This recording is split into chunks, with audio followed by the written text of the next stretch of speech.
Filimku wuxuu ku bilaabanayaa gabar lagu magacaabo Yagmar oo aad u ordaysa. Waxay ka ordaysaa nin. Sababta ay u ordayso waxaan ku ogaan doonaa dhammaadka filimka.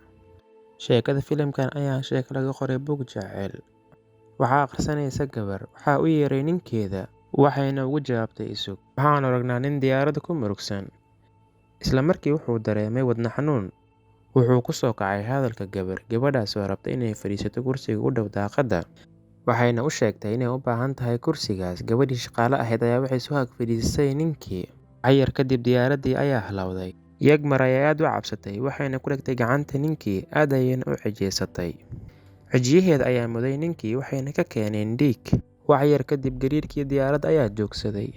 Yagmar ayaa isdejisay. Indhaha ayay kala qaaday. Waxay aragtay dhaawacii ay geysatay. Ninkii ayay raaligelisay. Waxayna gacanta ugu dhejisay bandage aad u qurxan. Ninkii ayaa dhoola cadeeyay oo isaga aamusay. Waxyar kadib gabadhii shaqaalaha ayaa imaatay. Waxayna Yagmar u sheegtay inay kursi u heshay.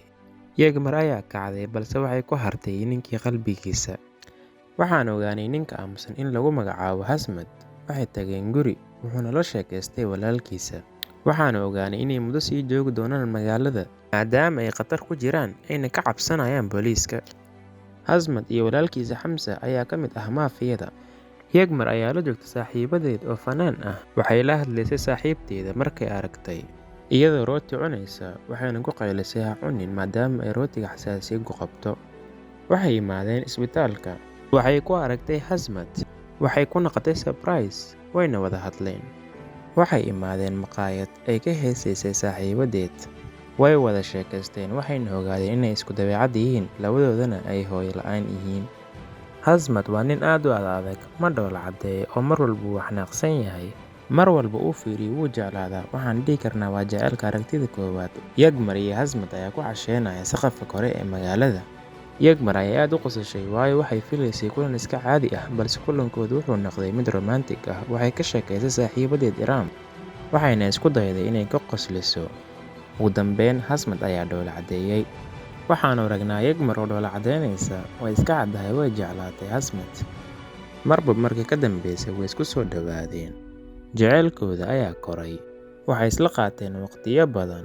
Yagmar ayaa xiriirkooda ku tilmaamtay dab ama baraf waayo mar walba xadka ayuu ka baxsan yahay. Habeen ayagoo isla jiifa. Hasmad ayaa dareemay wadne xanuun aad u weyn. Yagmar ayaa yaabtay. Waxaan aragnaa in Hasmad hadda ka hor xabad lagu dhuftay lana soo saaray xabaddii. Mar waliba ay laabta isgeliyaan. Mid waliba dhibaatada iyo culeyska nololeed wuu iloobaa. Yagmar ayaa naqatay daawada xanuun walba oo haystay Hasmad. Wuu iloobi jiray shaqooyinkiisa maafiyada markuu la joogay iyada. Wuu jeclaa wayna jecleed. Yagmar ayaa rabtay inay Hasmad la kulansiiso aabaheeda balse wuxuu ka codsaday inay asiga aabihiis ay la kulanto marka hore. Waxaan aragnaa wiilal ciyaaraya ciyaarta basketballka. Yagmar ayaa aad u matag. Hasmad ayaa soo istaagay shabaqa soo u hubiyay xaaladeeda. Wuxuu arkay gaari wuxuuna ogaaday in la daba socdo. Hasmad walaalkiis ayaa la soo wacay. Waxaana loo sheegay inuu jiro nin lagu magacaabo Xamsa uuna rabo inuu la kulmo Hasmad. Yagmar aad ayay u xanuunsan tahay oo way matagaysaa waayo ur ayay qaaday. Waxayna u sheegaysay saaxiibadeed.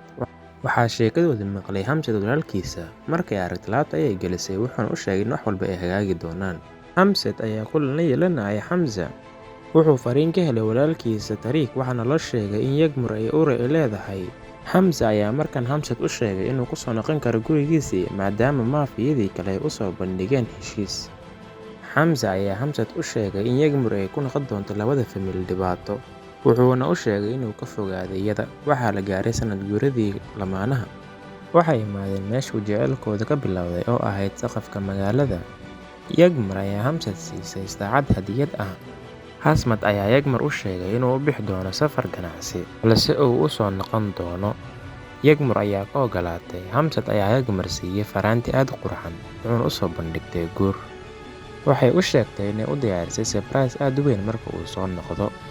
Markuu xaafadda yimid Hasmad wuxuu ogaaday in lagu dari doono gabar ka soo jeeda maafiyada cadowgooda ah si ay u joojiyaan dhiigga daadanaya. Yagmar waxay ku noqotay shaqadeedii saaloonka. Maalin waxay shaqada ku aragtay Tariq. Wuxuu ku casuumay gurigiisa. Wuxuuna u sheegay inuu surprise u hayo. Markay timid guriga waxaa loo sheegay inay cunug iska soo tuurto.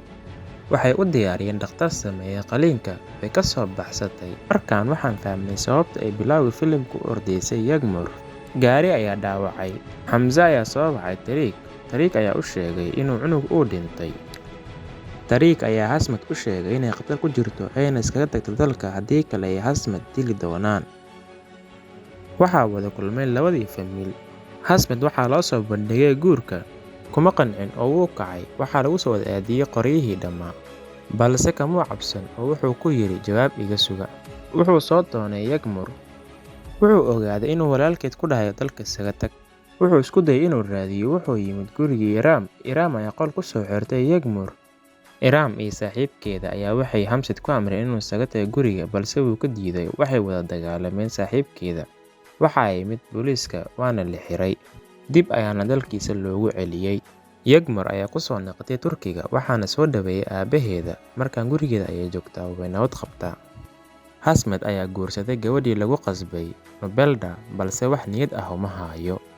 Yagmur ayaa aad ugu mursan cunugeeda. Waxay imaaday isbitaalka si ay isaga soo xaaqdo, balse way awoodi weysay inay disho ilmaheeda. Waxay u sheegtay aabaheeda arrintan, balse kumuusan farxin, wuuna ka xanaaqay. Wuxuu ku yidhi, aabahaaga ma ihi, gurigana isaga tag.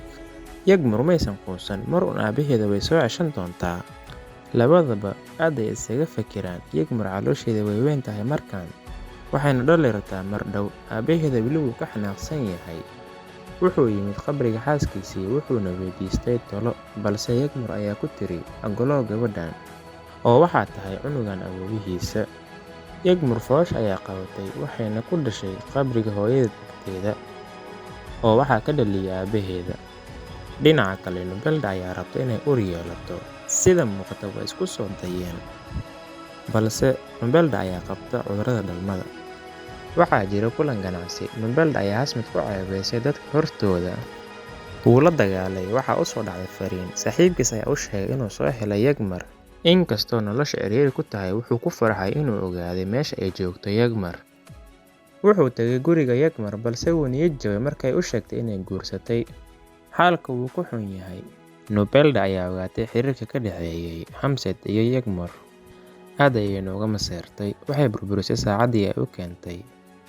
Inkastoo labadooduba ay noloshooda aad u adkeyd, way iska dulqaateen.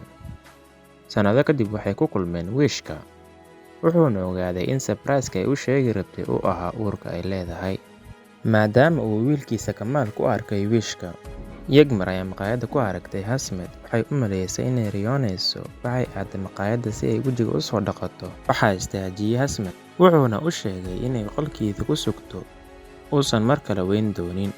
Yagmur ayaa aaday qolkeeda. Ugu dambeyn waa keligooda.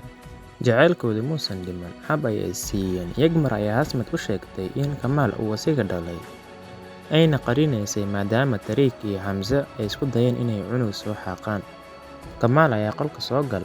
Xasmad markuu wiilkiisa arkay wuu qiirooday, laabta ayuuna geliyay. Xasmad qalbigiisa wuu buuxaa, mana rabo inuu familkiisa mar kale waayo. Waxay keensadeen balaan. Wuxuuna u sheegay Yagmur inay isaga tagto magaalada ay aado meel fog, ilaa uu isaga ka xalinayo xaaladda. Xasmad ayaa wacay Xamse kuna yidhi imaa hoteelka. Markuu Xamse yimid, wuxuu arkay Yagmur iyo wiilkeeda Kamaal. Wuxuu ku qayliyay Tariq maadaama uu been u sheegay. Taleefano badan ayuu dirsaday. Wuxuu rabay inuu isaga tago magaalada. Xaaskiisa ayaa ka diiday, dabaqa ayuuna ka tuuray. Asigoo raba inuu baxo, Xasmad ayaa istaajiyay. Wuxuu maqlay qeylo. Markuu yimid, wuxuu arkay walaashiis oo dhimatay. Wuxuu waday Xamse, wuuna soo toogtay. Markuu u soo noqday Yagmur iyo wiilkiisa, aad ayuu u istareesay. Cabsidiisa ugu weyn waxay ahayd Nobelda iyo walaalkeed. Wuxuu ku riyooday Nobelda walaalkeed oo wiilkiisa toogtay. Wuxuu waqti qurux badan la qaatay familkiisa. Waxaa soo wacay Nobelda walaalkeed, waxaana loo sheegay in walaalkiis la dili doono hadduusan u imaan. Meeshii ayuu tagay. Walaalkiisna waa la sii daayay. Wuxuu hor fadhiistay Nobelda. Waxay ku tiri, la joog, haddii kale waan ku dilayaa. Wuxuu ku yidhi, haddii aad i toogato, dhiig-daadashada ma dhammaanaysaa? Waxayna u sheegtay in keliya dhiig-daadashada ay ku dhammaanayso markay isla joogaan labadooda. Xasmad ayaa xabad isku dhuftay. Waxaa naxday gabadhii akhrinaysay buugga. Waxaan aragnaa aroos. Aroosadu waa gabadha buugga akhrinaysay, halka ninka aroosayana uu yahay Kamaal, qoraaga buugga. Waana cunuga mid ka mid ah qisooyinkii ugu xanuunka badnaa jacaylka. Daawad, haddii aad ka heshay muuqaalka, fadlan like saar. Haddii aad xiisaysid filimada, fadlan channel ku soo biir. Mahadsanid. Kulanti dambe oo xiiso leh.